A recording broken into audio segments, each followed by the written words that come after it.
Hello friends, ఈరోజు నేను ఈజీగా చేసుకునే క్యారెట్ హల్వా చూపించబోతున్నాను. అది కూడా నా పద్ధతిలో. మరెందుకు ఇంకా ఆలస్యం, నా క్యారెట్ హల్వా నేను ఎలా చేశానో చూపించబోతున్నా.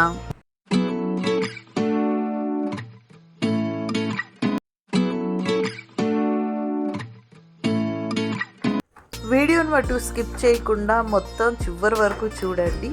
అన్నీ కూడా కొలతల ప్రకారం చక్కగా చేశాను. ఇది చాలా ఈజీగా చేసుకునే క్యారెట్ హల్వా. ముఖ్యంగా చిన్న చిన్న క్యారెట్స్ మనం తురమడానికి కట్ చేయడానికి చాలా టైం పడుతుంది కాబట్టి అలాంటి క్యారెట్స్తో ఈ హల్వా చేసుకుంటే బాగుంటుంది, ఈజీగా అయిపోతుంది అన్నమాట. నేను ఇక్కడ క్యారెట్స్ శుభ్రంగా కడుక్కుని అటు ఇటు తీసేసి చెక్కు తీసుకుంటున్నాను. ఈ చెక్కు తీసుకున్న క్యారెట్స్ని మళ్ళీ ఒకసారి వాటర్ వేసి కడుక్కున్నాను అనమాట.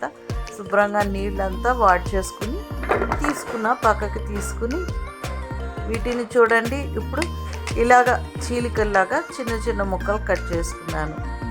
మరీ చిన్న ముక్కలు కాదు, మరీ పెద్ద ముక్కలు కాదు, అలా మీడియం ముక్కలుగా కట్ చేసుకున్నాను అనమాట. క్యారెట్ అంతటిని కూడా మనకి ఈ చిన్న క్యారెట్స్ అయితే తురుముకోవడం కానీ చిన్న ముక్కల కూరలు కట్ చేసుకోవడం చాలా కష్టంగా ఉంటుంది కాబట్టి ఇలాంటి హల్వా చేసుకుంటే బాగుంటుంది.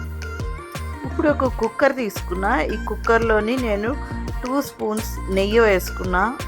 నెయ్యి కరిగిన తర్వాత చక్కగా కట్ చేసి పెట్టుకున్న క్యారెట్ ముక్కలన్నీ అందులో వేసి ఒక 2 to 3 minutes ఫ్రై చేసుకున్నాను అనమాట. ఆ నేతిలోనే ఆ ముక్కలన్నీ కలిసేలాగా ఫ్రై చేశాను. అందులో ఏం వేయలేదు, ఓన్లీ నెయ్యిలోనే ఫ్రై చేసుకుని ఇప్పుడు ఒక కప్పు పాలు వేసుకున్నా. ఏ పాలన్నా వేసుకోవచ్చు. మంచిగా థిక్ మిల్క్ అయితే ఇంకా బాగుంటుంది. ఫుల్ క్రీమ్ మిల్క్ వేసుకుంటే, నేనైతే నార్మల్ మిల్కే వేసాను. ఇప్పుడు ఈ ముక్కలన్నిటిని ఆ పాలల్లో ములిగేలా చక్కగా నొక్కేసి కుక్కర్ మీద మూత పెట్టి విజిల్ పెట్టండి.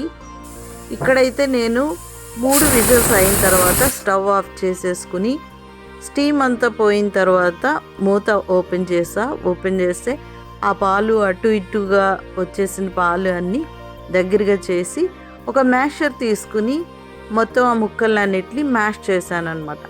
మరీ మెత్తగా పేస్ట్లా చేసే అక్కర్లేదు, కొంచెం ముక్కలుగానే ఉంచుకున్నాను నేను ఇక్కడ. ఇప్పుడు మళ్ళీ స్టవ్ వెలిగించి ఆ పాలన్నిటినీ కూడా ఎవాపరేట్ చేద్దాం.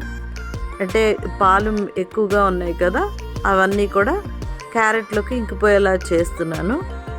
ఈ పాలు ఇంకేలోపు నేను ఇక్కడ డ్రై ఫ్రూట్స్ అన్నీ కట్ చేసుకుని పెట్టుకోవడానికి రెడీ చేసుకున్నా. ఇక్కడైతే నేను బాదాము, జీడిపప్పు తీసుకున్నాను. ఇందులో పిస్తా కూడా వేసుకుంటే బాగుంటుంది. కిస్మిస్ అవి వెయ్యను, చాలామంది వేసుకుంటారు, అది మన ఇష్టం మీద ఆధారపడి ఉన్నది. ఇక్కడైతే 2 డ్రై ఫ్రూట్స్ నేను వేస్తున్నాను. అండ్ యాలక్కాయ పొడి కూడా చేసుకుని ఉంచుకుంటాను అనమాట. ఇక్కడ ఒక 1/2 కప్పు షుగర్ వేసాను నేను ముందు. షుగర్ మన ఇష్టం, మీకు ఎంత స్వీట్ కావాలంటే అంత స్వీట్ వేసుకోవచ్చు. ఆ షుగర్ వేసిన దాన్ని కూడా మళ్ళీ కలిపితే, ఇప్పుడు పంచదార వేసిన తర్వాత వేడి మీద నీళ్ళలాగా మళ్ళీ వస్తుంది కదా, ఆ నీరునంతటిని ఇంకిపిస్తాను. ఇంతలోకి ఒక చిటికెడు ఉప్పు వేసుకున్నాను. నాకైతే 1/2 కప్పు పంచదార సరిపోలేదనిపించింది, స్వీట్నెస్ సరిపోలేదు. మళ్ళీ ఇంకో 1/2 కప్పు పంచదార వేసుకుని మళ్ళీ కూడా దాన్ని కరిగించాను అనమాట.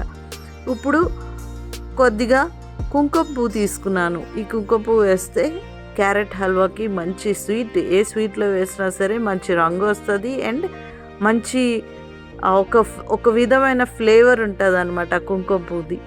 ఇగోండి, మొత్తం అంతా కుంకుమ పువ్వు వేసిన తర్వాత ఆ పాలన్నీ ఇంకిపోయిన తర్వాత మళ్ళీ ఒక 2 స్పూన్లు నెయ్యి, యాలక్ పొడి వేసిన తర్వాత దగ్గరగా అయిన తర్వాత స్టవ్ ఆఫ్ చేసేసుకుందాం.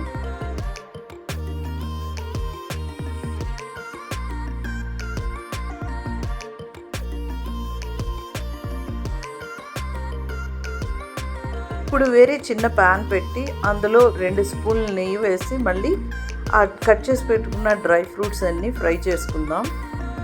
ఇలా డ్రై ఫ్రూట్స్ని ఫ్రై చేసి క్యారెట్ హల్వాలో వేస్తే హల్వా తినేటప్పుడు మనకి ఈ డ్రై ఫ్రూట్స్ అన్నీ క్రిస్పీగా మధ్య మధ్యలో తగులుతూ ఉంటాయి, చాలా నేతిలో వేయడం వల్ల చాలా టేస్టీగా కూడా ఉంటాయన్నమాట.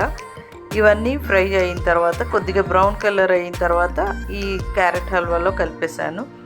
అంతే, ఎంతో టేస్టీగా ఈజీగా అయిపోయే హల్వా.